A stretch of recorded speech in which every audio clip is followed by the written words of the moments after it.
नमस्कार दोस्तों। बेहद खुशी की बात है कि आप अपने पढ़ाई को दिन प्रतिदिन अच्छे से करते हुए और अधिक मेहनत एवं लगन के साथ सभी विषयों को एक दूसरे के साथ इंटरलिंक, इंटर रिलेशंस और इंक्लूसिव डायमेंशन में पढ़ रहे होंगे। बदलते परिदृश्य को देखते हुए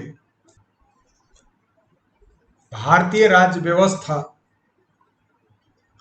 यानी इंडियन पॉलिटी जो वैश्वीकरण के साथ, जो ग्लोबलाइजेशन के साथ अपने आप को कोऑर्डिनेशन, कोऑपरेशन यानी अपने आप को सामंजस्यता को बनाए रखते हुए, चुनौतियों को स्वीकार करते हुए, चैलेंजेस जो हैं उसको एक्सेप्ट करते हुए बहुमुखी एवं समावेशी विकास, मल्टी डायमेंशनल एवं and inclusive development and growth के लिए समसामयिकी यानी करंट कंटेम्प्ररी इशू की महत्वपूर्ण भूमिका को ध्यान में रखते हुए आज 21वीं सदी में इसका भरपूर उपयोग के साथ प्रक्रिया के संदर्भ में, जो प्रोसेस है उसके संदर्भ में, रेफरेंस में क्रियान्वयन करना यानी इंप्लीमेंट करना जरूरी है।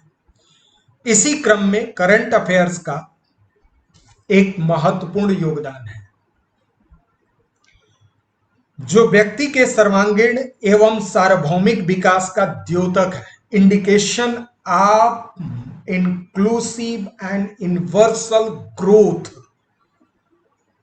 वैसे विश्व के एवं भारत के करंट अफेयर्स में हमें वही पढ़ना होता है जो भारत के राज्य व्यवस्था को, इंडियन पॉलिटी को, भारत के इकोनॉमी को, इंडियन इकोनॉमी को, इंडियन कल्चर को या इंडियन सोशल इश्यूज को या रिलीजन को या इन्वायरमेंट को, पर्यावरण को या टेक्नोलॉजी को या डिजास्टर को या ग्लोबल रिलेशन या बाइलेटरल या मल्टीलेटरल रिलेशंस को, एग्रीकल्चर, एडमिनिस्ट्रेशन, सोशल जस्टिस एवं मिसलेनियस प्रकार से प्रभावित करता है।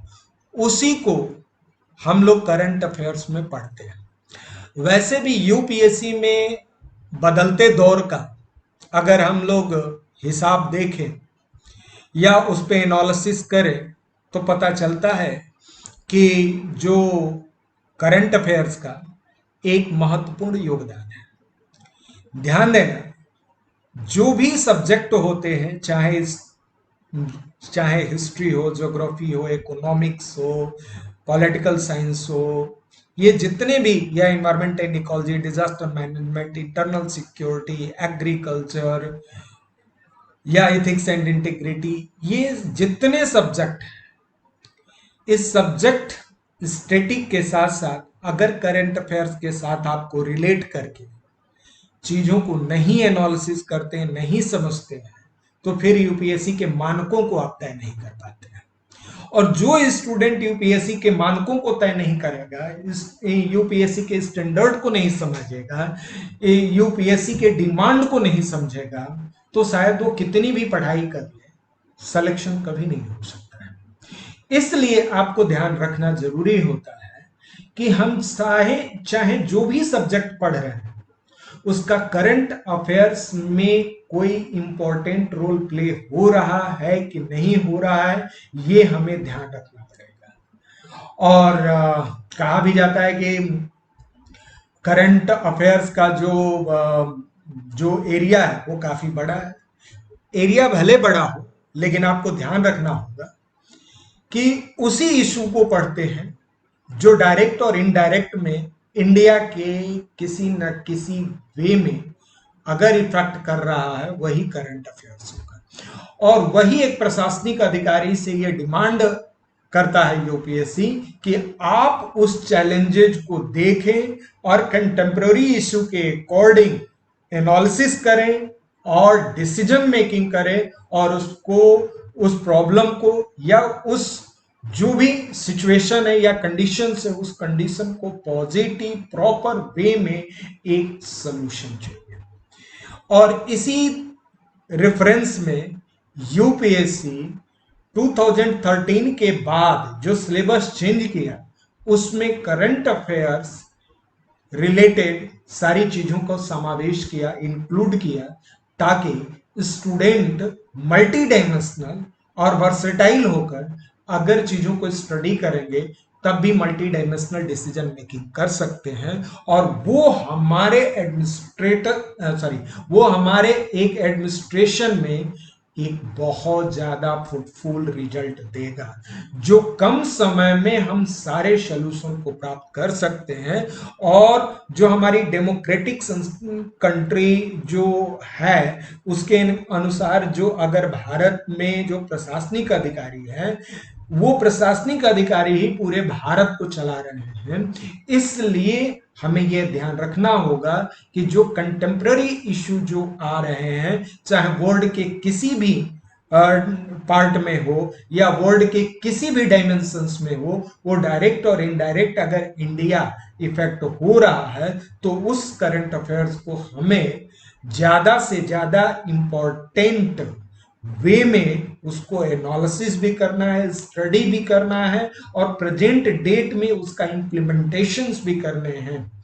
और यही नहीं, आप कोई भी सब्जेक्ट आप ले रहे हो, चाहे history, geography, polity, economics, science and technology, environment and ecology, agriculture, disaster management, internal security, governance, social justice, international relationship, art and culture, world history, कोई भी चीजें आप जब स्टडी करते हो तो उसमें एक चीज ध्यान रखना कि उसको करंट अफेयर्स से कोरिलेट करके लिखने की आदत डालें आप।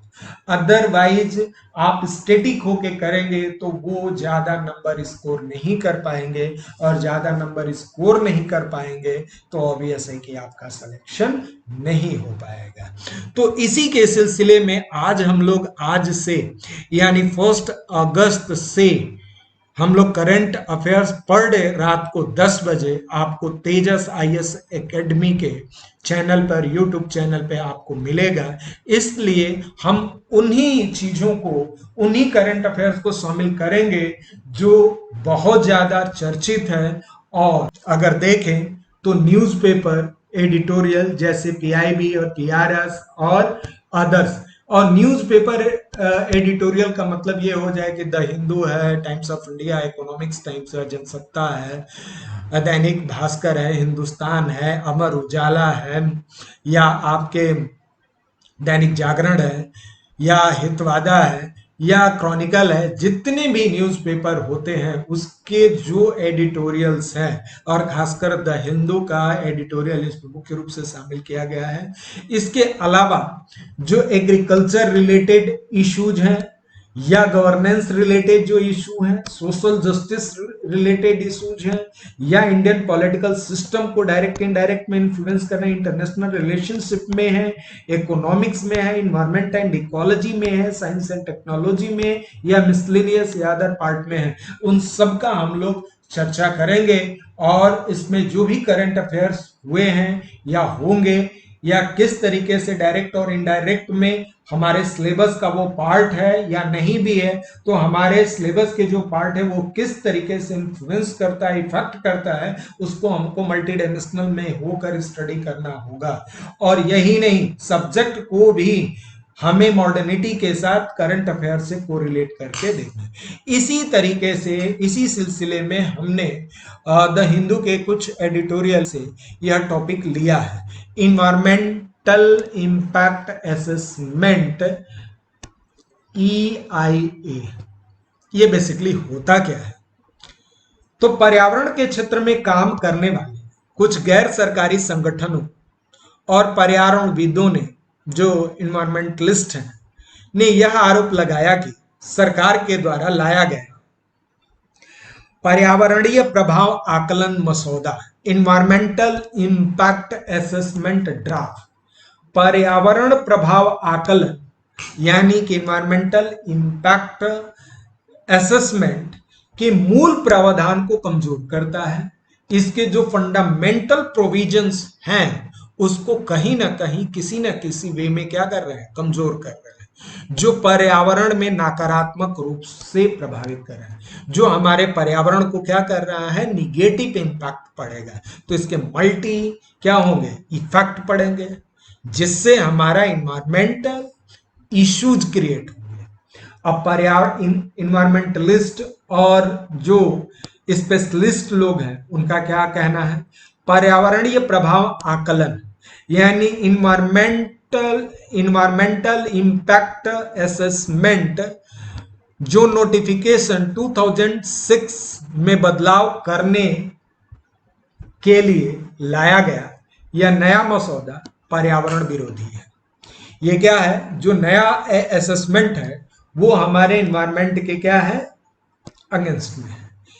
एक पर्यावरण कार्यकर्ता द्वारा दिल्ली उच्च न्यायालय में दायर की गई याचिका में कहा गया था कि केंद्र सरकार की तरफ से अधिसूचना में आपत्तियों को आमंत्रित करने की अवधि 60 दिनों तक बढ़ा दिया गया, लेकिन सरकार के द्वारा यह स्पष्ट रूप से नहीं बताया गया कि 60 दिनों की अवधि कब शुरू हो।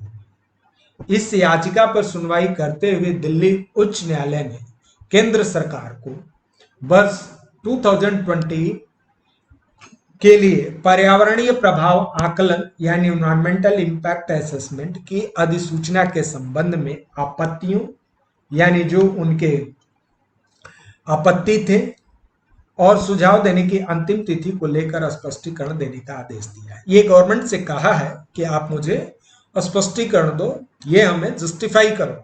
इस आलेख में पर्यावरण का प्रभाव आकलन, उसके प्रभाव, पर्यावरणीय अनुमोदन की प्रक्रियाएं, यानी ये जो इन्वायरमेंटल जो इम्पैक्ट असेसमेंट और उसके इफेक्ट और जो इन्वायरमेंटल जो प्रोसेस है और उसका इफेक्ट और इम्पैक्ट असेसमेंट 2000 जुड़ी समस्याओं का अध्ययन करने का प्रयास किया गया है। ये द हिंदू का एडिटोरियल है, आप देखेंगे तो उसी एडिटोरियल के। अब मीनिंग ऑफ EIA, पर्यावरणीय प्रभाव आकलन, जिसको हम लोग कहते हैं इन्वायरमेंटल, जो अभी आपने देखा था इन्वायरमेंटल, जो आप देखेंगे इम्पैक्ट असेसमेंट, उसी को पर्यावरणीय प्रभाव आकलन भारत के पर्यावरणीय निर्णय लेने की प्रक्रिया की एक महत्वपूर्ण घटक है। ये कंपोनेंट है जो इन्वायरमेंटल इश्यूज को ये क्या करता है कि यह पूरी प्रक्रिया को, ये प्रोसेस को एक इंपॉर्टेंट कंपोनेंट के रूप में काम करता है, जिसमें प्रस्तावित परियोजना एवं संभावित प्रभावों को विस्तृत अध्ययन करता है।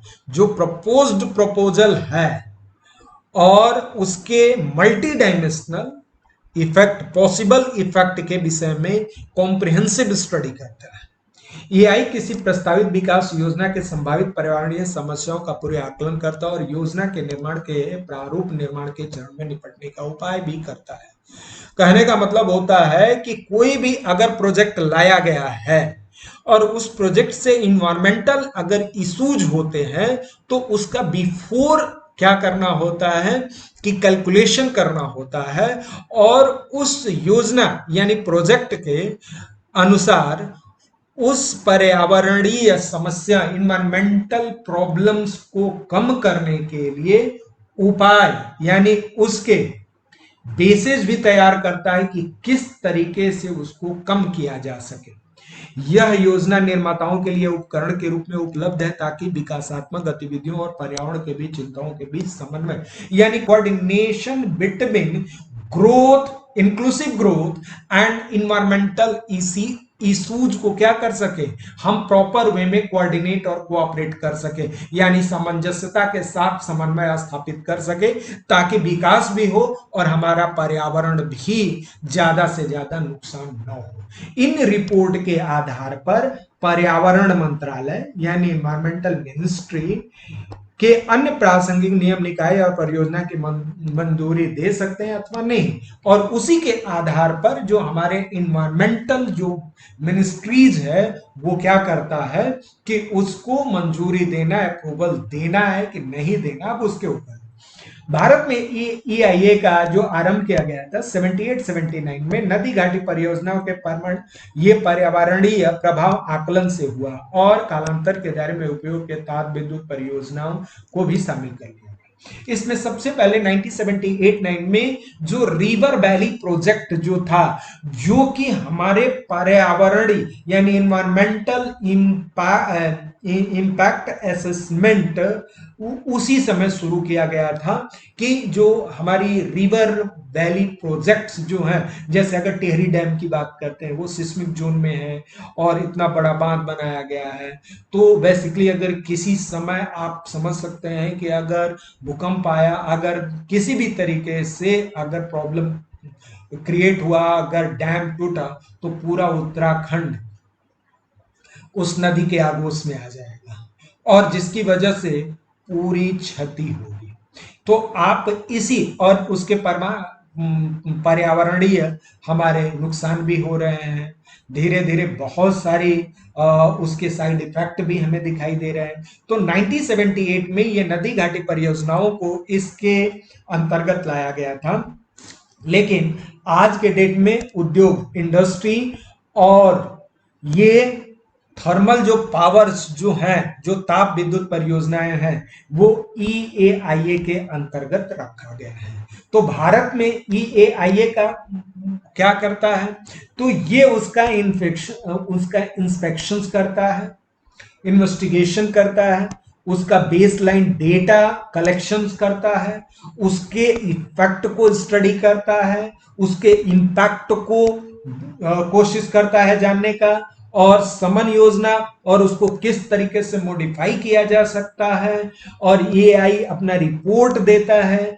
लोक सुनवाई के जो भी होते हैं, ये इतने चरणों में क्या करता है, डिफाइन किया गया है। मतलब ईएआई जो है वो बेसिकली इतनी प्रक्रियाओं के द्वारा क्या होता है कि वो काम करता है। अब मीनिंग ऑफ एआईए में ये पर्यावरण स्टॉक घोषणा 1972 में ये स्टॉकहोम प्रोक्लेमेशन आया था, जिसमें इंडिया ने भी, भारत ने भी जल प्रदूषण 1974, वायु प्रदूषण 1981 को नियंत्रित करने के लिए शीघ्र ही कानून बनाए। लेकिन 1984 में भोपाल गैस त्रासदी आपदा, ये जो आइसोमिथाइल साइनाइड ने 3 दिसंबर 1984 में जो यह भोपाल गैस ट्रेजेडी हुआ था के बाद ही देश ने 1986 में पर्यावरण के लिए अम्ब्रेला अधिनियम बनाया। अम्ब्रेला जो एक्ट बनाया, अम्ब्रेला मतलब एक के साथ मल्टी डायमेंशनल होता है, जैसे एक छाता जो होता है जो पूरी तरीके से हमें प्रोटेक्ट करता है, उसी तरीके से 1986 में इन्वायरमेंटल प्रोटेक्शन के लिए अम्ब्रेला एक्ट बनाया गया। उसमें स्टॉकहोम प्रोक्लेमेशन या क्या कहता है, अंतरराष्ट्रीय पर्यावरण चेतना यानी कि इंटरनेशनल इन्वायरमेंटल अवेयरनेस, पर्यावरण आंदोलन यानी इन्वायरमेंटल मूवमेंट एंड प्रारंभिक सम्मेलन के रूप में 1972 में ये यूएनओ ने स्टॉकहोम स्वीडन ने दुनिया में सभी देशों का पहला पर्यावरण सम्मेलन आयोजित किया गया और इस सम्मेलन में 119 देशों ने भाग लिया था और एक धरती सिद्धांत को सर्वमान्य तरीके से मान्यता प्राप्त करने की बात कही गई थी और ये कहा गया था कि हमारा धरती एक ही है, उसको किस तरीके से पर्यावरण प्रदूषण से या किसी भी आपदा से हम बचाया जा सकता है। तो सबसे पहले 1972 में स्टॉकहोम घोषणा किया गया जिसमें 119 देश पार्टिसिपेट किए थे। अब इन्वायरमेंटल प्रोटेक्शन एक्ट जो है वो 1986 के तहत भारत में 1984 में अपने ईआई के मापदंडों को क्या किया, नोटिफाई किया और जो नेचुरल रिसोर्सेज हैं, जो प्राकृतिक संसाधन के जो यूटिलिटी का है या उसका कंजम्पशन है और उससे प्रदूषण से प्रभावित करने वाली यानी कि जो पॉल्यूशन हो रहे हैं उससे प्रभावित करने वाले के लिए क्या किया क्या, एक नियम और लीगल सिस्टम स्थापित किया और उसने यह कहा कि इस विकास कोई भी अगर डेवलपमेंट अगर होगा तो इतने स्टेप्स में क्या होगा, पहले उसको जस्टिफाई किया जाएगा और उस environment impact assessment cycle procedure जब पूरी तरीके से फॉलो हो जाएगा तब उस प्रोजेक्ट को लॉन्च किया जाएगा, पहले उसकी स्क्रीनिंग की जाएगी, इसकी scoping and consideration and alternatives क्या हो सकते हैं, बेसलाइन डेटा कलेक्शन होगा, इम्पैक्ट एनालिसिस होगी, mitigation and environment impact statement होगा, पब्लिक हियरिंग होगी, इन्वायरमेंटल मैनेजमेंट प्लान होगा, फिर डिसीजन मेकिंग की जाएगी, फिर मॉनिटरिंग एंड क्लियरेंस कंडीशन। जैसे ही लास्ट में मॉनिटरिंग और क्लियरेंस कंडीशन दे दी जाएगी, तब फिर उस प्रोजेक्ट पे आप काम करना शुरू कर देंगे। तो ये ईआई के पूर्व मानकों की कुछ प्रॉब्लम्स थी। तो पर्यावरण सुरक्षा के लिए स्थापित पर्यावरणीय आकलन प्रक्रिया पूर्व में कई बार संदेह के घेरे में रही है। जैसे पर्यावरण परियोजना में संभावित हानिकारक प्रभावों के संबंधित यही प्रक्रिया के आधार पर आया कम जल सलाहकार एजेंसियां होती है जिसका उपयोग भ्रष्टाचार को बढ़ावा एवं सरकार को वास्तविक रूप उपलब्ध नहीं कराती है। बेसिकली क्या होती है कि कुछ प्रॉब्लम ऐसे होते हैं कि जो अगर स्किल्ड अगर एडवाइजर नहीं होंगे या एजेंसी नहीं होगी या भ्रष्टाचार के द्वारा या करप्शन के द्वारा किसी चीज को हो गया, तो जो गवर्नमेंट तक जो रियल में किसी चीज या किसी प्रोजेक्ट का रियल में उसके मल्टी डायमेंशनल इफेक्ट के अकॉर्डिंग अगर प्रोजेक्ट नहीं गया, तो उसका मल्टी डायमेंशनल इफेक्ट वो निगेटिव होगा, जिससे वह प्रोजेक्ट के लिए और गवर्नमेंट के स्कीम्स और प्लानिंग के लिए भी दोनों के लिए क्या होगा कि प्रॉब्लम क्रिएट होगा।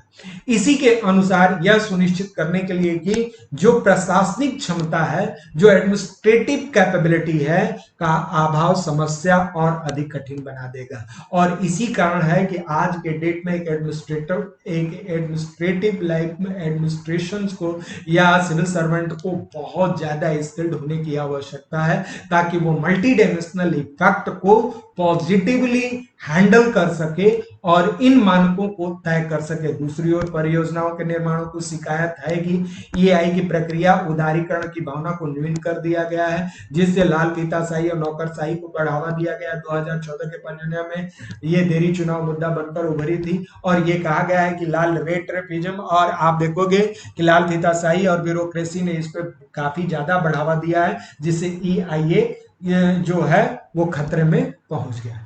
इन्वायरमेंटल इंपैक्ट असेसमेंट ड्राफ्ट 2020 ये प्रक्रिया का लाल फीताशाही नौकर के लिए ठोस उपाय नहीं करता है। इसके अतिरिक्त पर्यावरण सुरक्षा को सार्वजनिक यानी पब्लिक जो कोऑपरेशन को सीमित करते हुए सरकार के विवेकाधीन के सत्य बढ़ाने का, उसमें गवर्नमेंट का ज्यादा से ज्यादा इन्वॉल्व हो गया है एडमिनिस्ट्रेशन का। तो राष्ट्रीय सुरक्षा एवं राष्ट्रीय रक्षा एवं सुरक्षा से जुड़ी परियोजनाओं को रणनीतिक माना जाता है। हालांकि सरकार इस अधिसूचना के जरिए अन्य परियोजनाओं को भी रणनीति शब्द का प्रयोग कर रही है। नए मसौदे में उन कंपनियों का उद्योग और क्लियरेंस प्राप्त करने का मौका दिया जाएगा जो पहले पर्यावरण नियमों का उल्लंघन करती आ रही थी। उसे पोस्ट फैक्टो प्रोजेक्ट क्लियरेंस भी कहते हैं। तो ध्यान देना, उस पर नोटिस जारी होगी। इस मसौदे में कहा गया है कि सरकार इस तरीके से उल्लंघनों को संज्ञान लेगी, यानी उस पर एक्शन लेगी। हालांकि पर्यावरणीय उल्लंघन तो या तो सरकार या खुद कंपनी द्वारा रिपोर्ट किए जा सकते हैं। नए मसौदे के तहत अगर उल्लंघन करने वाली कोई भी प्रोजेक्ट अगर मंजूरी दिए के लिए आवेदन कर सकेगी, बिना मंजूरी संचालित परियोजना के 2000 अधिक पुनः मूल्यांकन किया जाएगा और वो 2017 या उसका मूल्यांकन फिर से किया जाएगा। प्रॉब्लम ऑफ प्रपोजल ड्राफ्ट, यानी यह जो ड्राफ्ट प्रपोजल किया गया है उसमें क्या क्या प्रॉब्लम हो सकती है। तो किसी भी संवैधानिक लोकतंत्र सरकार के कानूनी जनता में राय लेनी होती है, जिससे बड़ी संख्या में लोगों प्रभावित होने की संभावना होती है और कानूनी प्रावधान के भागीदारी बनाना होता है।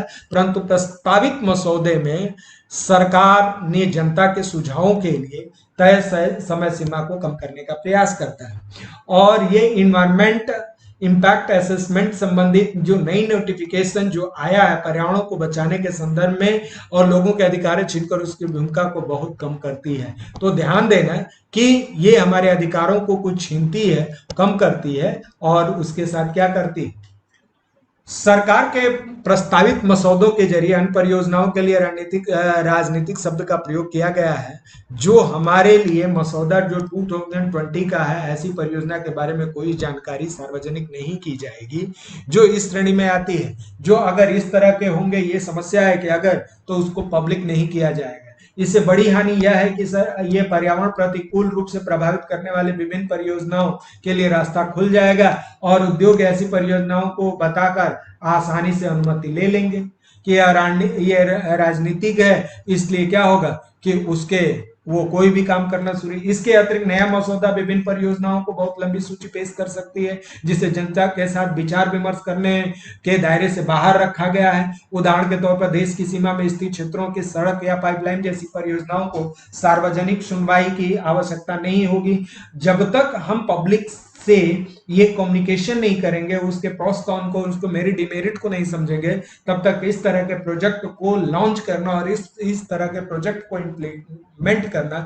हमारे एनवायरमेंटल के साथ साथ मल्टी डायमेंशनल प्रॉब्लम क्रिएट करेगा। यह चिंता है कि किसी देश की सीमा के 100 किमी की हवाई दूरी यात्रा के बॉर्डर क्षेत्र के रूप में परिभाषित किया गया है। इसके कारण उत्तर पूर्व के अधिकांश परिभाषा के दायरे में आ गया है, जहां देश की सबसे सबसे घनी जैव विविधता पाई जाती है। आप समझ के देख सकते हो कि यह चिंता भी है कि विभिन्न देशों की सीमा से 100 किमी हवाई दूरी वाले क्षेत्र के बॉर्डर क्षेत्र के रूप में परिभाषित किया गया है। यही कारण है कि नॉर्थ ईस्ट में सबसे ज्यादा बायोडाइवर्सिटी है, उस रेंज में आ गए। इसके अंतर्गत अंतर्देशीय जल मार्ग और परियोजना और राष्ट्रीय राजमार्ग के चौड़ीकरण जो उसको मॉडिफाई किया जा रहा है, यह मंजूरी देने के बाहर रखा गया है। जो ईआई मसौदे के तहत जो है कि उसको बाहर रखा, अगर इन सारी चीजों को बाहर रखा गया जाएगा तो हमारे इन्वायरमेंटल रिलेटेड प्रॉब्लम क्रिएट होगी।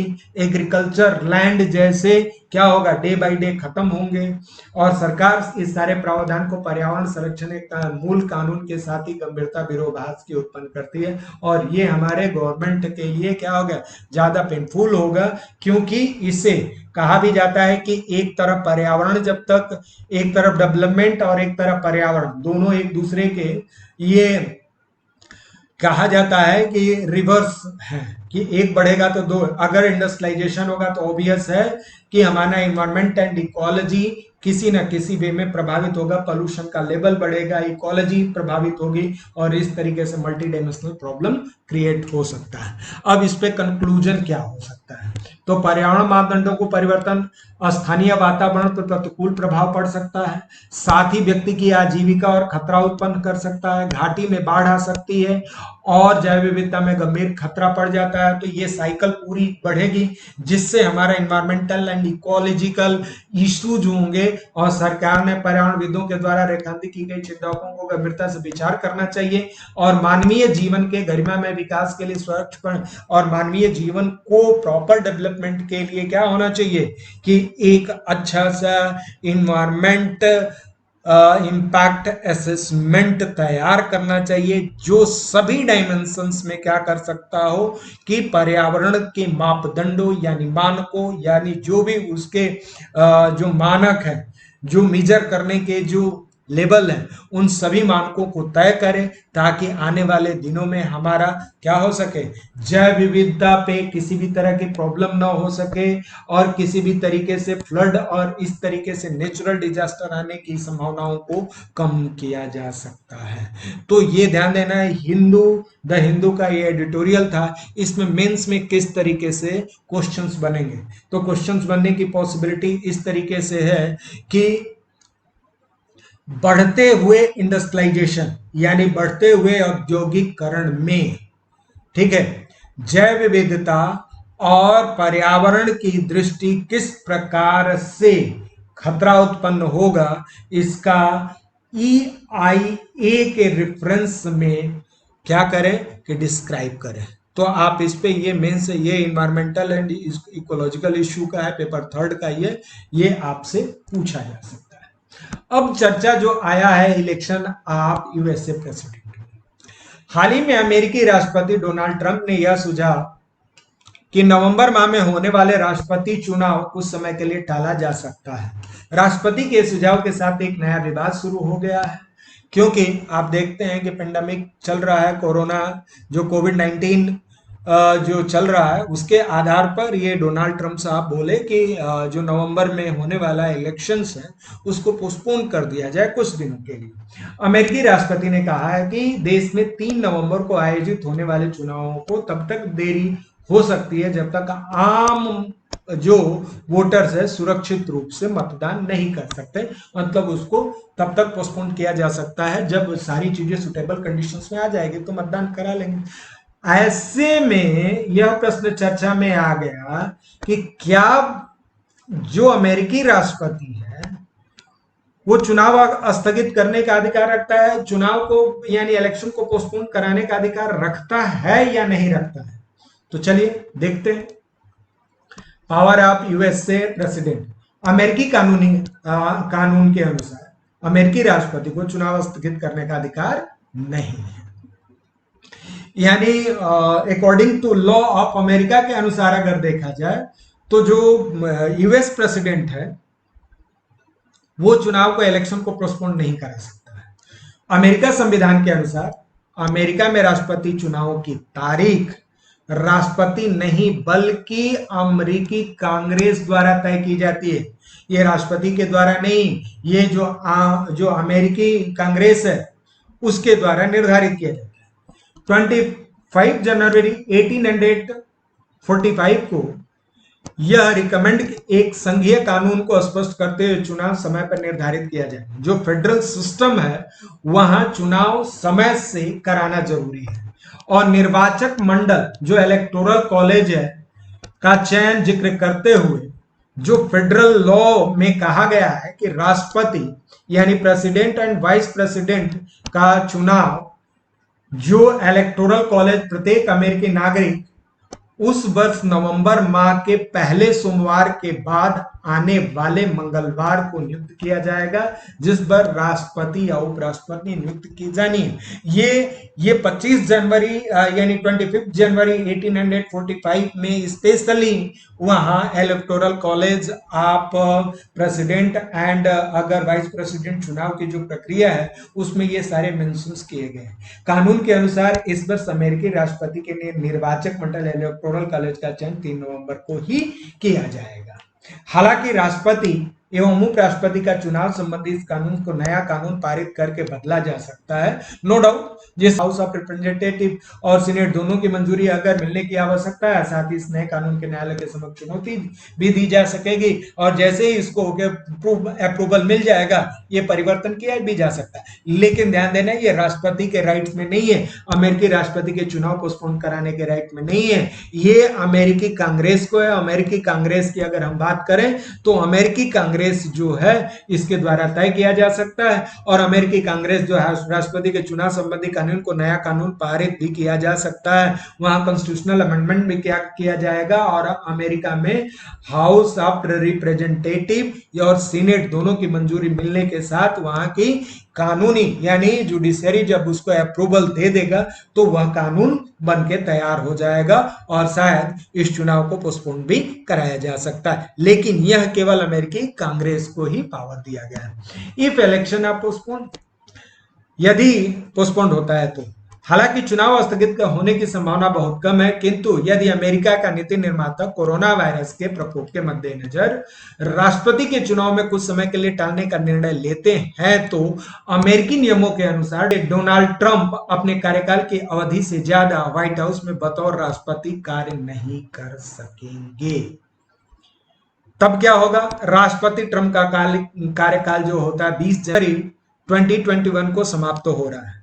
23 जनवरी 1933 को अमेरिकी संविधान में 20वां संविधान संशोधन किया गया और जिसके अनुसार किसी भी स्थिति में राष्ट्रपति और उस राष्ट्रपति का चुनाव न होने की स्थिति में राष्ट्रपति की अवधि समाप्ति के 20 जनवरी के शाम को समाप्त हो जाएगी। मतलब ये 20वां संविधान संशोधन अमेरिका में किया गया और कहा गया है कि अमेरिकी राष्ट्रपति का चुनाव 1 सेकंड के लिए भी नहीं बढ़ाया जा सकता है। अमेरिकी के राष्ट्रपति का चुनाव और उपराष्ट्रपति का चुनाव न होने की स्थिति में अगर चुनाव होता है नहीं होता है तो वहां के राष्ट्रपति की चुनाव 1 सेकंड के लिए भी नहीं बढ़, ये 20 जनवरी को शाम को समाप्त हो जाएगा। इस स्थिति में बदलाव नहीं किया जा सकता। खासतौर पर यदि राष्ट्रपति का पद खाली हो तो उपराष्ट्रपति कार्यभार कर सकता है। जैसे कि इंडिया में भी आप देखते हो कि प्रेसिडेंट का पद खाली होता है तो वाइस प्रेसिडेंट क्या होता है, जो प्रेसिडेंट के रूप में कार्य करता है। किंतु इस स्थिति में चुनाव न होने के कारण डोनाल्ड ट्रंप और उपराष्ट्रपति माइक पेंस दोनों का कार्यकाल 20 जनवरी को ही समाप्त हो रहा है। तो ये कंडीशन थोड़ा सा क्रिटिकल है, लेकिन फिर भी ऐसे में कानून के अनुसार हाउस ऑफ रिप्रेजेंटेटिव का अध्यक्ष नए राष्ट्रपति का चुनाव तक पदभार संभालेगा। यह प्रावधान है कि हाउस ऑफ रिप्रेजेंटेटिव के जो चीफ होता है वो क्या कर सकता है कि नेक्स्ट राष्ट्रपति के इलेक्शन तक वो क्या राष्ट्रपति के चुनाव का पदभार संभाल सकता है। हालांकि यह भी एक समस्या है। अमेरिका में हाउस ऑफ रिप्रेजेंटेटिव 2 वर्ष के कार्यकाल 3 जनवरी 1921 को समाप्त हो रहा है और इस तारीख भी 20वें संविधान संशोधन में यह तय किए गए कि इस प्रकार हाउस ऑफ रिप्रेजेंटेटिव का अध्यक्ष पदभार ग्रहण कर सकता है। यह भी एक समस्या है। नियमों के अनुसार हाउस ऑफ रिप्रेजेंटेटिव का अध्यक्ष मौजूदा नहीं है तो अगला स्थान अमेरिकी सीनेट के प्रेसिडेंट या प्रो टेम्पोर का होता है। यह सीनेट में दूसरा सर्वाधिक महत्वपूर्ण पद होता है। हालांकि यह पद काफी हद तक औपचारिक फॉर्मल ही माना जाता है।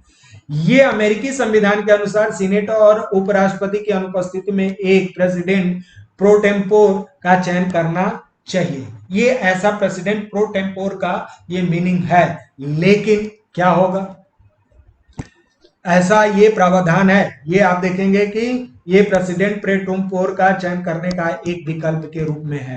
अमेरिका में नया माध्यम क्या हो सकता है, तो अमेरिका में राष्ट्रपति चुनाव की तारीख को फेडरल लॉ के अकॉर्डिंग माध्यम से चुनी जाएगी, किंतु चुनाव मतदान की प्रक्रिया राज्यों के स्तर पर निर्धारित की जाती है। आपको पता है कि चुनाव जो होता है वो राज्य स्तर पर निर्धारित किया जाता है, इसलिए राज्यों का स्तर चुनाव मतदान की प्रक्रिया काफी जटिल बनी हुई है, क्योंकि हमारे भारत में जैसे एक ही साथ नहीं होता, वो राज्य का काम होता है। और जहां कुछ राज्यों मेल इन मीटिंग यानी पोस्टल वोटिंग का तरीका अपनाया है, वहीं कुछ राज्यों में व्यक्तिगत रूप से मतदान का तरीका अपनाया है। इसके अलावा कई राज्यों का मतदान अलग अलग तरीके से भी होता है कि यहाँ mail in voting postal voting होती है, तो कहीं व्यक्तिगत मतदान होता है, पर्सनल वोटिंग होती है, तो कहीं अलग अलग तरीके से भी वोटिंग सिस्टम है यूएसए में। तो नियमों के अनुसार जिनके पास कोई निश्चित पता नहीं है तो वो तो व्यक्तिगत रूप से मतदान कर सकते हैं या उनके स्थानीय चुनाव अधिकारियों को संपर्क कर सकते हैं, या तो उस तरीके से करते हैं पोस्टल के द्वारा कर सकते हैं, या जो लोकल लेवल पे जो लोकल इलेक्शन जो ऑफिसर होता है उसे कम्युनिकेट करके अपना वोटिंग दे सकते हैं। तो ये रहा आपका वहां का विवाद। अब इससे क्या हो सकता है, यहाँ का ये हमारे द हिंदू का ही यह था।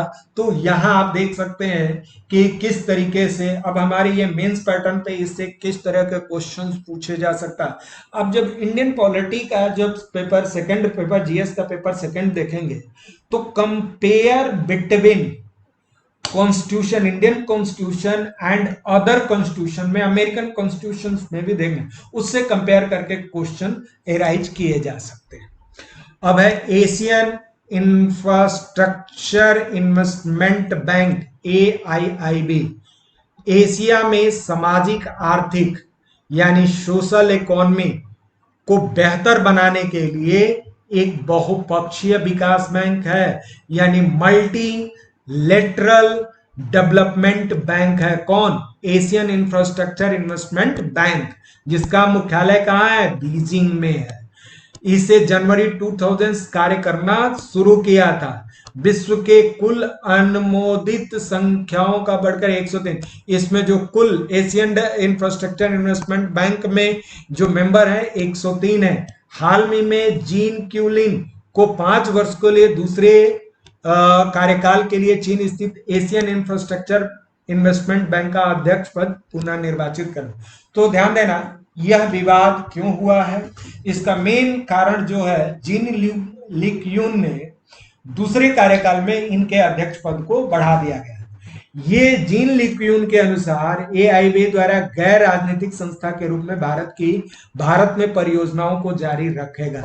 ये गैर राजनीतिक संस्था यानी नॉन पॉलिटिकल इंस्टीट्यूशन के रूप में भारत में परियोजनाओं को जारी रखेगा। बैंक के प्रबंधन द्वारा राजनीतिक दृष्टि से नहीं बल्कि आर्थिक और वित्तीय दृष्टि से प्रस्तावित परियोजना का निरीक्षण किया जाएगा। बैंक का जो मैनेजमेंट है वो पॉलिटिकल व्यू से नहीं करे, वो बेसिकली इकोनॉमिकल और फाइनेंशियल प्रोस्पेक्टिव से करें तो ज्यादा अच्छा होगा, जिससे हमको ज्यादा से ज्यादा क्या हो सकता है। तो इंडिया और एआईबी का क्या मीनिंग है?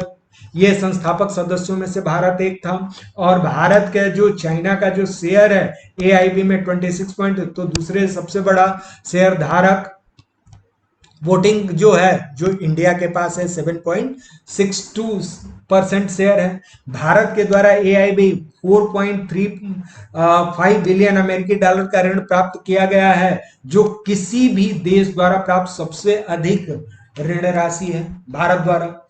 एआईबी द्वारा अब तक 24 देशों में 87 परियोजनाओं यानी प्रोजेक्ट पर ये फाइनेंशियल रिलेटेड वित्त पोषित करने के लिए 19.6 बिलियन अमेरिकी डॉलर ऋण को मंजूरी दिया है। इसमें टर्की में 1.9 मिलियन अमेरिकी डॉलर ऋण प्राप्त करने में दूसरे स्थान पे है। तो आप देखोगे कि दूसरे स्थान पर टर्की।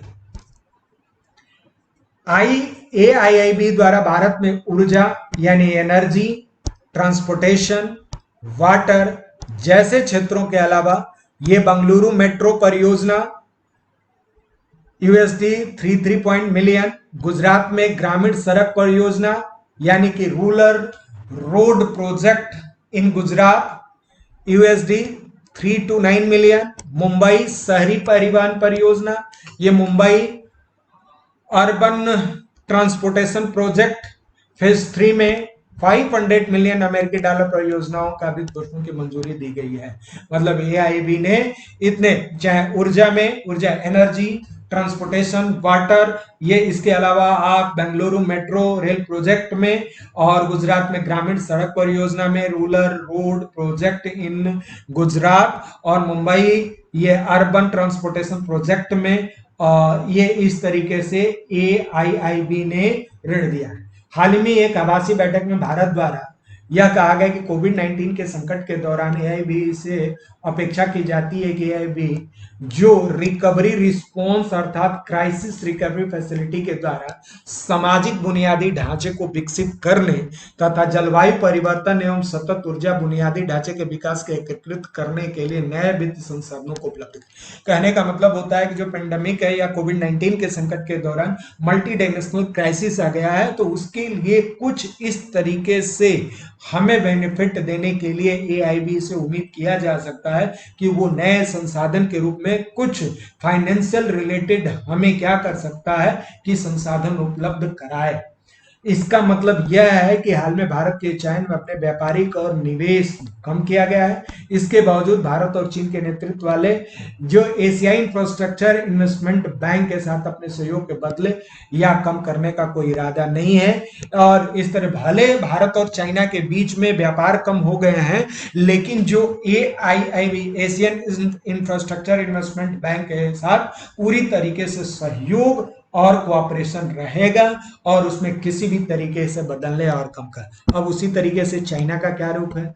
जून 2020 में एआईआईबी द्वारा एशियन डेवलपमेंट बैंक के साथ मिलकर Covid 19 emergency response fund and health system preparedness project के लिए 500 मिलियन अमेरिकी डॉलर और Covid 19 active response and expenditure support, जो कहा गया है कि एक्सपेंडिचर सपोर्ट, ये रिस्पांस एक्सपेंडिचर सपोर्ट के लिए 750 मिलियन अमेरिकन डॉलर को वित्त की मंजूरी प्रदान किया गया है। ये एआईबी द्वारा एशियन डेवलपमेंट के साथ मिलकर ये कोविड मतलब एआईआईबी एशियन इंफ्रास्ट्रक्चर जो बैंक है वो और एशियन डेवलपमेंट बैंक, ये दो तरीके से कोविड 19 इमरजेंसी रिस्पांस फंड और हेल्थ सिस्टम प्रिपेयर्डनेस प्रोजेक्ट ये और active response and expenditure support के द्वारा क्या किया गया है कि 750 मिलियन अमेरिकन डॉलर को वित्त मंजूर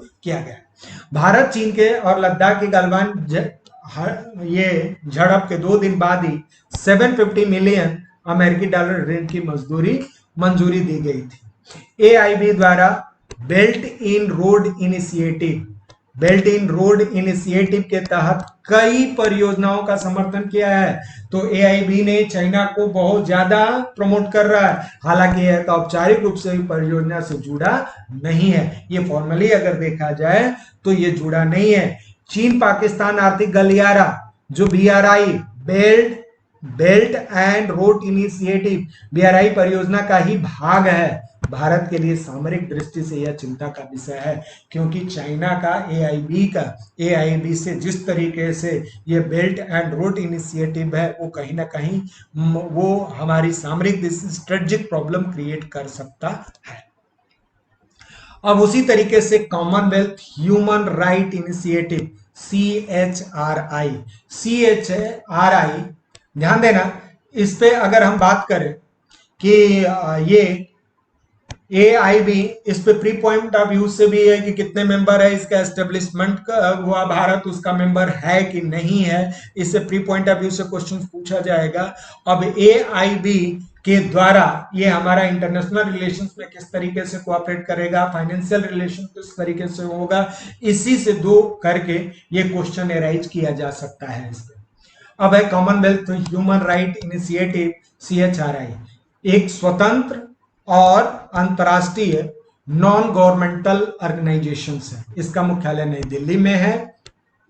यह राष्ट्रमंडल, यानी राष्ट्रमंडल वो मंडल होता है जो कभी ना कभी ब्रिटिश के औपनिवेश रहा है, कॉलोनी रहा है, उसको राष्ट्रमंडल देश कहते हैं। मानव अधिकारों के व्यवहारिक लक्ष्यों की प्राप्ति के लिए कार्य करता है। राष्ट्रमंडल 54 स्वतंत्र एवं सम्मान प्रभु राज्यों का एक स्वैच्छिक संगठन है। राष्ट्रमंडल जिसमें 54 मेंबर्स हैं और एकदम सोवरेन है, सभी अपने तरीके से स्वैच्छिक, अपने वॉलेंटरी, अपने तरीके से काम करते हैं। यह विश्व का सबसे पुराना राजनीतिक संगठनों में से एक है। इसकी जड़ें उन देशों में स्थापना से संबंधित जिन जो ब्रिटिश द्वारा प्रत्यक्ष या अप्रत्यक्ष रूप से शासन किया, यही है, उसी को कॉमनवेल्थ कहते हैं, जिन देशों में ब्रिटिश द्वारा डायरेक्ट और इनडायरेक्ट वे में शासन किया है। 1949 में राष्ट्रमंडल का अस्तित्व में आने के साथ ही अफ्रीका, अमेरिका, एशिया, यूरोप, प्रशांत क्षेत्र में स्वतंत्र राष्ट्रमंडल के सदस्य बने थे। राष्ट्रमंडल के सदस्य मुक्त और समान स्वैच्छिक सहयोग पर निर्भर करती, चाहे तो रख सकते हो चाहे तो नहीं रख सकते हो, क्योंकि रवांडा और मोजाम्बिक ब्रिटिश साम्राज्य का अंग न होने के बावजूद भी आज के डेट में राष्ट्रमंडल के सदस्य देशों में शामिल है। ये एक स्वैच्छिक है, आप चाहे तो राष्ट्रमंडल की सदस्यता रख सकते हैं और नहीं भी रख सकते हैं। जैसे रवांडा और मोजाम्बिक है जो ब्रिटिश साम्राज्य का अंग न होने के बावजूद भी राष्ट्रमंडल का सदस्य है। ये इसे प्री पॉइंट ऑफ व्यू में क्वेश्चन पूछे जा सकता है कि कॉमनवेल्थ नेशन में जो नहीं है तो इसमें रवांडा और मोजाम्बिक का भी नाम आ जाएगा।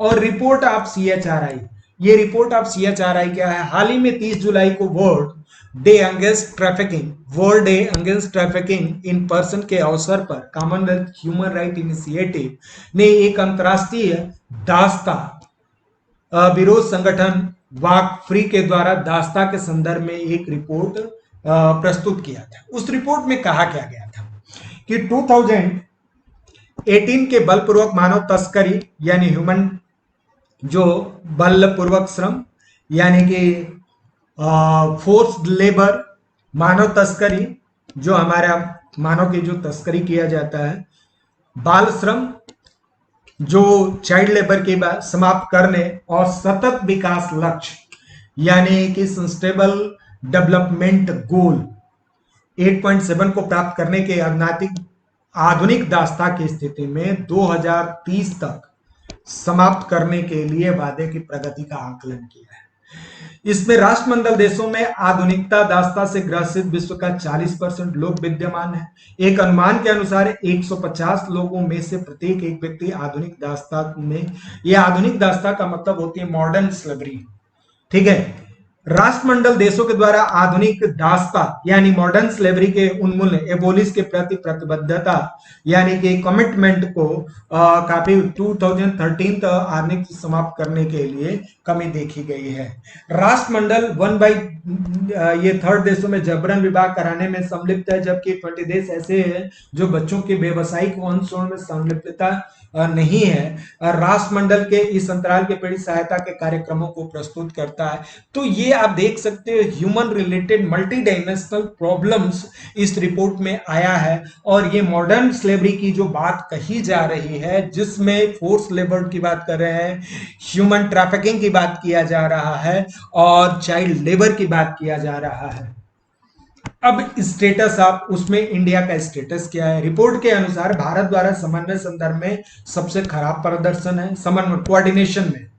वर्तमान दास्ता की स्थिति से निपटने के भारत के पास कोई नेशनल कोऑर्डिनेशन बॉडी नहीं है और न कोई नेशनल एक्शन प्लान है जो इस तरह की चीजों को पॉजिटिवली कोऑर्डिनेट और कोऑपरेट और एग्जीक्यूटिव प्लानिंग के लिए कोई ऐसी नेशनल लेवल पे कोई ऐसी अथॉरिटी, एजेंसी या बॉडी नहीं है जो इस पे पॉजिटिवली काम कर सके।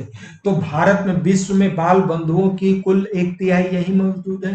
भारत में जिसमें बाल मजदूर है, बाल बधुओं का कुल संख्या एक, सॉरी, बाल बधुओं का मतलब होता है जो बिफोर, जो चाइल्ड मैरिज की बात करते हैं, जो 1/3, जहां पूरे विश्व में 1/3 बाल बधुएं यही है। भारत द्वारा एशिया के अन्य राष्ट्रमंडलों के तहत अंतर्राष्ट्रीय श्रम संगठन इंटरनेशनल लेबर ऑर्गेनाइजेशन 2011 में ये घरेलू कामगारों कन्वेंशन पर 2000 फोर्स लेबर प्रोटोकॉल की पुष्टि नहीं की गई थी, और बस 2014 में फोर्स लेबर प्रोटोकॉल में राज्य सरकारों ने इस बात के लिए बाध्य करता है कि वो मुआवजे सहित बालात श्रम और पीड़ित को सुरक्षा प्रदान करे और उचित श्रम प्रदान करने के लिए बाध्य करे।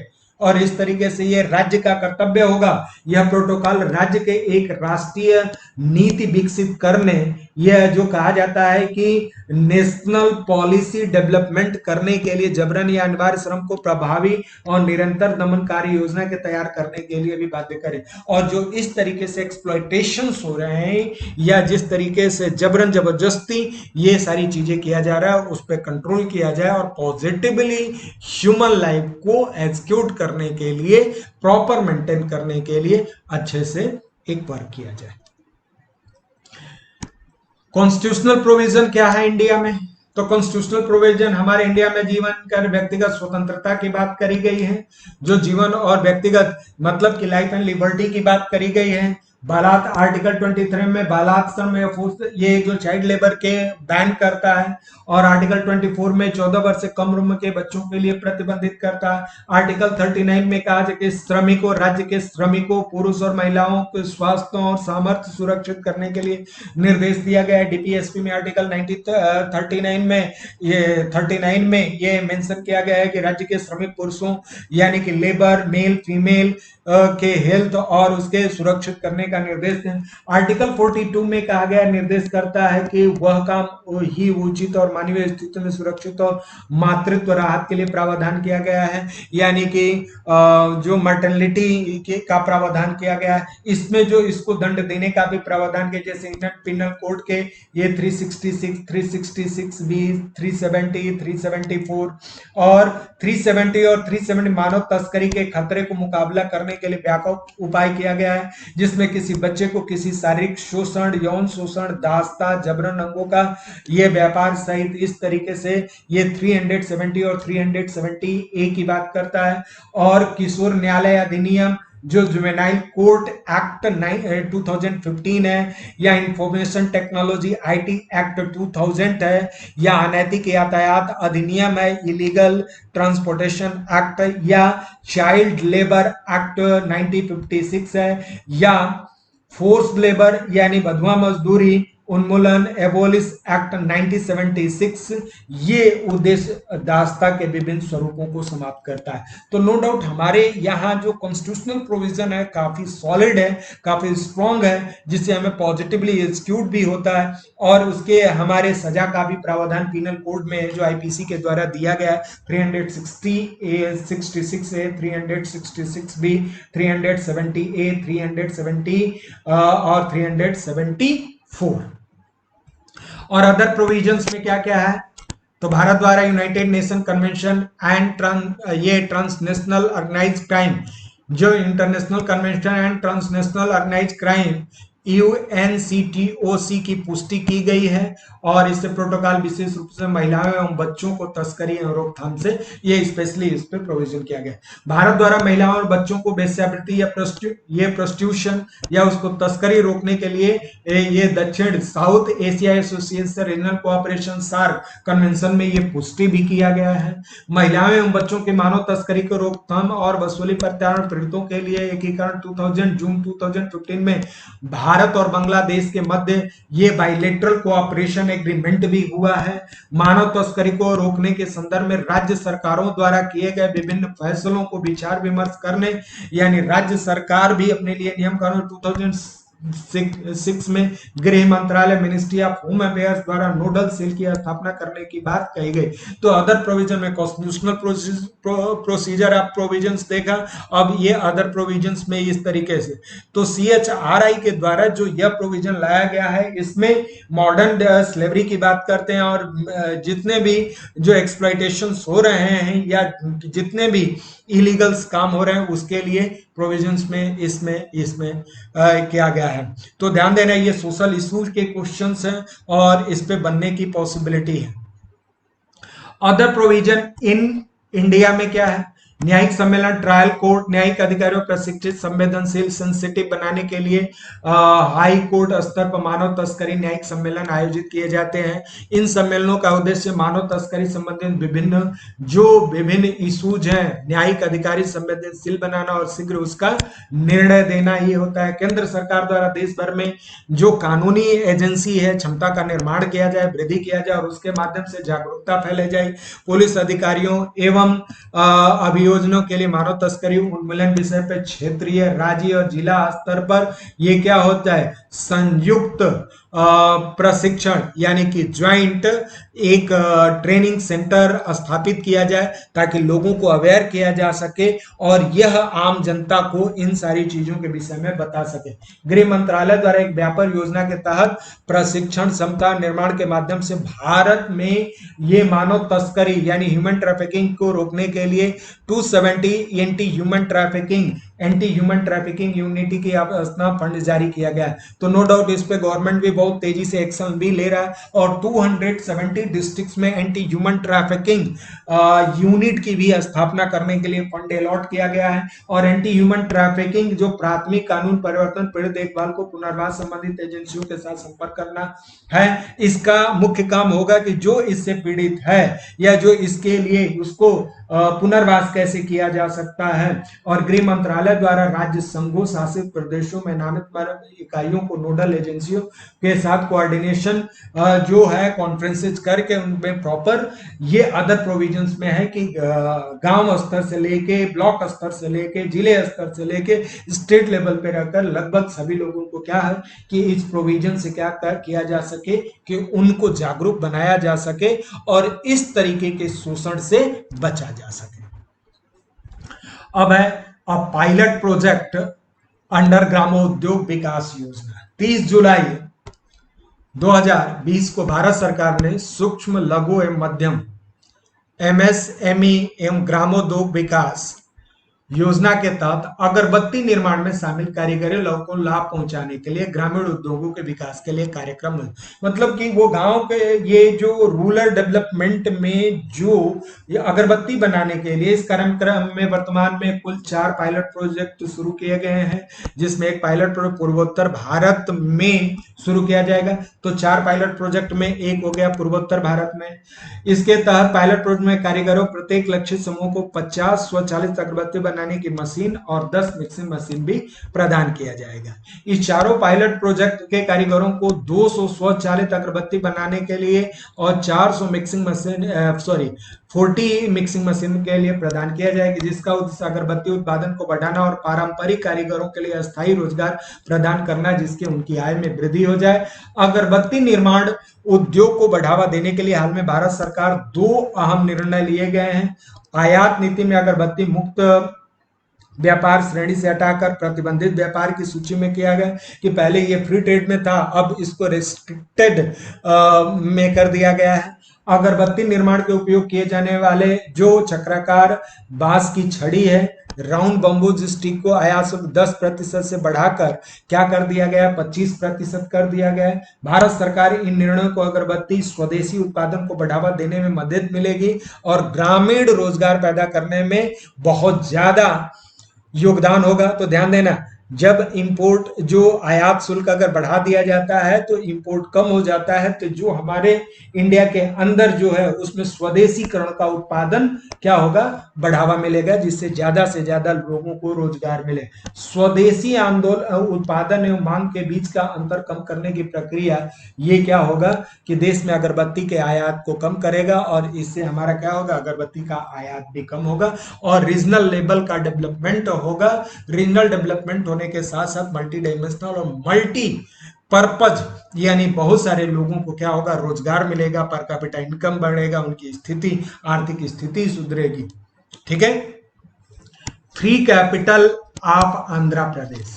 आंध्र प्रदेश तीन संबंधित योजना को राज्य के राज्यपाल ये विश्व भूषण हरिचंदन ने मंजूरी दे दिया। इस संबंध में राज्य राज्यपाल आंध्र प्रदेश केंद्रीकरण एवं समग्र क्षेत्रों का समावेशी विकास, आंध्र प्रदेश ये decentralisation and inclusive development all region bill 2020 राजधानी क्षेत्र में निरसन कर दिया गया है। Capital region development authority repeal 2020 को मंजूरी दे दिया गया। इसमें है कि ये आप देखोगे कि अमरावती को ये लेजिस्लेचर कैपिटल होगा और जो ये एग्जीक्यूटिव कैपिटल विशाखापट्टनम होगा, कर्नूल जो होगा जुडिशियरी कैपिटल होगी।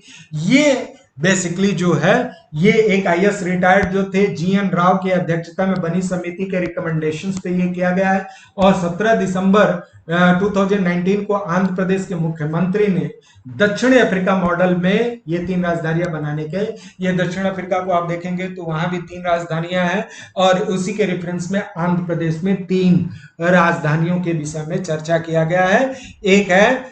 एक को हम लोग कहते हैं एग्जीक्यूटिव कैपिटल, एक को कहते हैं लेजिस्लेटिव कैपिटल और एक होते हैं जुडिशियरी कैपिटल। कोविड 19 का टेस्ट जो 30 सेकंड में, ये भारत और इजराइल ने संयुक्त तौर पे मात्र 30 सेकंड में ये इसके कोविड 19 का टेस्ट करने के लिए ये चार अलग अलग प्रकार की तकनीकियों को रोगियों को मतलब इस तरीके से यह दिल्ली में शुरू किया गया। इस संबंध में दिल्ली इजराइल दूतावास में जारी विज्ञप्ति के अनुसार राम मनोहर लोहिया अस्पताल में उन परीक्षण स्थलों में से एक है जहां चार अलग अलग तकनीकी, अब वो चार अलग अलग तकनीकी क्या क्या है। तो पहले परीक्षण में क्या होगा, आवाज के माध्यम से संक्रमण का पता लगाया जाएगा। इस कार्य के लिए परीक्षण के लिए आर्टिफिशियल इंटेलिजेंस के माध्यम से आवाज में होने वाले परिवर्तनों को पता किया जा सकता है, तो उसके आधार पर किया जा सकता है। दूसरा ब्रीथ एनालिसिस से संबंधित है, यह तकनीकी के माध्यम से रोगी के श्वसन का विश्लेषण किया जाएगा यानी ब्रीथ एनालिसिस करके। तीसरा जो है इजोथर्मल, ये आइसोथर्मल टेस्टिंग होता है जो रोगी के लार ये स्लाइवा के साथ ये कोरोना वायरस की पहचान करने के लिए है। और ये जो है पॉलीएमाइड एसिड के से संबंधित है, जो लास्ट टेस्ट है जो कोविड 19 से प्रोटीन को अलग करने का प्रयास किया जाता है। और आपको पता है कि जो ये कोविड है ये जो वायरस है, और वायरस मुख्यतः जो होते हैं ये नॉन लिविंग ऑब्जेक्ट होते हैं। बेसिकली वो क्या होता है, जब किसी ह्यूमन के संपर्क में या लिविंग ऑर्गेनिज्म के संपर्क में आते हैं तब वो एक्टिव मोड में आते हैं। और आपको ये भी जानकारी होगा कि जो हमारे वायरस होते हैं या तो उनमें आरएनए पाया जाता है और या तो डीएनए पाया जाता है, और आरएनए डीएनए होने का मतलब उसमें प्रोटीन होता है, और वो हमारे जैसे ही ब्लड में एंट्री करते हैं या जैसे हमारी बॉडी में वो एक्टिव मोड में आते हैं और अपना इन्फ्लुएंस दिखाना शुरू करते हैं। तो ये परीक्षण जो होता है भारत में रोगियों को व्यापक और ये प्रभावशाली है, तो भारत में बड़े पैमाने पे उचित उपकरणों का भी निर्माण किया जा सकता है। तो ये bilateral agreement between India and Israel के बीच में यह टेक्नोलॉजी को डेवलपमेंट करने के लिए फोर प्रोसेस से हम क्या आ सकते हैं, कोरोना को बहुत जल्दी से टेस्ट कर सकते हैं। मुस्लिम वुमेन राइट्स डे, ये आपको ध्यान देना, केंद्रीय अल्पसंख्यक मामला union ministry of minority affair ने कहा 1 अगस्त, ध्यान देना 2019 को मुस्लिम महिलाओं को 3 तलाक नामक जो सामाजिक बुराई से मुक्ति मिली थी, इसीलिए 1 अगस्त को भारतीय इतिहास में मुस्लिम वुमेन राइट्स डे के रूप में दर्ज किया गया। और उसी साल से मतलब 2019 से 1 अगस्त को मुस्लिम वुमेन राइट्स डे मनाया जाता है। केंद्रीय अल्पसंख्यक मामलों के मंत्री ने यानी union ministry of minorities, Bharat सरकार ने 3 तलाक सामाजिक बुराई के खिलाफ लैंगिक असमानता जो समानता सुनिश्चित की थी, मुस्लिम महिलाओं को संवैधानिक मौलिक, ये कॉन्स्टिट्यूशनल फंडामेंटल और डेमोक्रेटिक अधिकारों को मजबूत किया है। और भारतीय संविधान में आर्टिकल 14 से ये राइट टू इक्वालिटी की बात करता है, जहां right to equality before law कहता है, विधि के समक्ष समता की बात करता है। और आर्टिकल 15 कहता है कि धर्म, मूल, वंश, जाति, लिंग, जन्म स्थान के विभेद पर प्रतिषेध करता है। और वहीं लोक नियोजन के विषयों के अवसर की समानता करता है। 17 जो होता है अनटचेबिलिटी को एबोलिश करता है, और 18 जो होता है टाइटल को एबोलिश करता है। तो ध्यान देना कि ये इस तरीके की जो हमारे पास की राइट टू इक्वालिटी का राइट होने के बावजूद भी 3 तलाक जैसी सामाजिक जो बुराइयां थी वो अभी तक आ रहा था। आप ध्यान देने योग्य बात है कि मिस्र पहला ऐसा देश है जो 1929 में, ध्यान देना 1929 में 3 तलाक रिलेटेड जो भी ये सोशल जो बुराइयां थी उसको समाप्त कर दिया था। जबकि पाकिस्तान आप देख सकते हो 1956 और बांग्लादेश 1972 में सामाजिक बुराई को समाप्त कर दिया था। तो शायद आप समझ सकते हो कि जब इजिप्ट और पाकिस्तान और पड़ोसी हमारे देश जो पाकिस्तान और बांग्लादेश हैं, जो 1956 पाकिस्तान ने 1956 और बांग्लादेश में 1972 में सामाजिक बुराइयों को समाप्त कर दिया था। अब है अपॉइंटमेंट। हाल में 2010 बैच के आईएएस ऑफिसर जो हैं हार्दिक सतीश चंद्र शाह को प्रधानमंत्री का निजी सचिव, पर्सनल सेक्रेटरी बनाया गया है। ये कार्मिक प्रशिक्षण विभाग द्वारा इस संबंध में अध्यादेश जारी करके सतीश चंद्र शाह को नियुक्ति केंद्रीय मंत्रिमंडल के ये रिकमेंडेशंस पे हुआ है। गुजरात कैडर के आईएएस अधिकारी ये हार्दिक सतीश चंद्र शाह वर्तमान प्रधान के उप सचिव पद पे थे, सब सेक्रेटरी के रूप में थे, निजी सचिव के रूप में। अब जो राजीव टोपनो जो थे का स्थान लेंगे। राजीव टोपनो जो थे 1986 बैच के आईएएस अधिकारी हैं, 11 वर्षों से प्रधानमंत्री कार्यालय में कार्य कर रहे थे, और वे भी गुजरात कैडर के अधिकारी हैं। और राजनो टोपनो को बीते वार्षिकटन विश्व बैंक, ध्यान देना वार्षिकटन में विश्व बैंक के एग्जीक्यूटिव डायरेक्टर के वरिष्ठ यानी कि सीनियर एडवाइजर के रूप में नियुक्त किया गया है। तो ध्यान देना ये पहले 1 अगस्त 2020 का जो इंपॉर्टेंट जो है न्यूज है उसको हमने एनालिसिस किया, और उसको मल्टी डायमेंशनल अप्रोच और डायमेंशन के साथ आपके प्री पॉइंट ऑफ व्यू और मेंस पॉइंट ऑफ व्यू से क्वेश्चंस को मैंने बताया। इसलिए पर डे आपको रात के 10 बजे आपको करंट अफेयर्स मिलेगा। ये 1 अगस्त से आपको ये चीजें, तो इस वीडियो को आप पूरी तरीके से देखें। आपको जहां इंपॉर्टेंट लगे मल्टी डायमेंशनल होके आप पेन कॉपी पे उसको नोट करें, और प्री और मेंस के पैटर्न को जोड़ते हुए आप इसका ज्यादा से ज्यादा आप एक शॉर्ट नोट्स तैयार करें और उसको रिकॉल करें, उसको रिवीजन करें। और अदर जो मल्टी डायमेंशनल अगर हम बात करें सब्जेक्ट के साथ कोरिलेट करके करंट अफेयर्स को पॉजिटिवली आप पढ़ें। Thank you very much for watching video. और आपको यह करंट अफेयर्स अगर अच्छा लगा है और वीडियो आपके लिए फ्रूटफुल है, सिविल सर्विसेज के मानकों को तय कर पा रहा है, तो आप इस चैनल को सब्सक्राइब जरूर करें। और इस करंट अफेयर्स को सभी के लिए जरूरी है, इसलिए ये करंट अफेयर्स को ज्यादा से ज्यादा आप शेयर करें तो हमारे और आपके लिए दोनों लोगों के लिए अच्छा होगा। क्योंकि ज्ञान बांटने से क्या होता है, ज्यादा होता है। इसलिए मैं उम्मीद करूंगा कि कोई भी अगर डाउट हो तो इस पे व्हाट्सएप पे या कॉल करके आप मेरे से पूछ सकते हैं। Again thank you very much.